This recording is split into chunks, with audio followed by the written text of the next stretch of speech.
আসসালামু আলাইকুম। আমরা সবাই জানি হোয়াট ইজ ইয়োর ফাদার, এটার মানে যে তোমার বাবা কি করে। এই বাক্যটির পরে যদি লাইক কথাটা ইউজ করি, একটি ভিন্ন ধরনের বাক্য তৈরি হয়ে যাবে। যেমন আমি যদি বলি যে what is your father like, তোমার বাবা কি পছন্দ করে, এরকম না।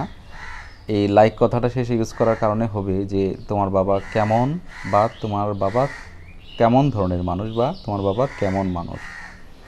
ঠিক একই রকম যদি বলি হোয়াট আর ইউ, মানে তুমি কি করো, তাই না?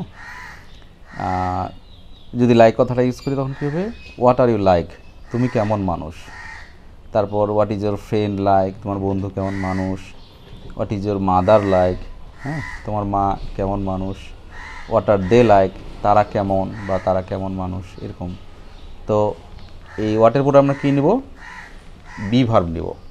বি ভার্বের পরে প্রনাউনটা নিব বা নাউনটা নিব, তারপর লাইকটা নিব। তো কী হয়ে যাবে তখন, যে কেমন কথাটা আসবে, যে কেমন বা কেমন মানুষ। যেমন আরও যদি আমরা বলি যে হোয়াট ইজ হি লাইক, সে কেমন মানুষ, তাই না? যদি ইজটাকে ওয়াজ করে দিই তখন কী হবে, হোয়াট ওয়াজ হি লাইক, সে কেমন মানুষ ছিল। হোয়াট ওয়ার দে লাইক, তারা কেমন মানুষ ছিল বা তারা কেমন ছিল, সেরকম আর কি। তো এভাবে ইউজ করতে থাকেন। দেখা হবে পরের ভিডিওতে। আসসালামু আলাইকুম। English learning institute. ইংলিশে ইমপ্রুভ করতে চাইলে যোগাযোগ করতে পারেন। ব্যাচে, প্রাইভেটে, অনলাইনে বা বিশেষকারে পড়ার ব্যবস্থা রয়েছে spoken English, English grammar, written English,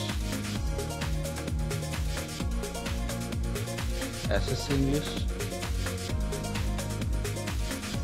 HSC English, varsity admission English,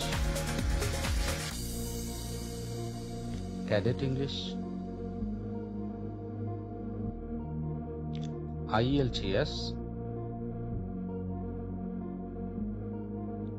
এবং job English. Never miss the chance.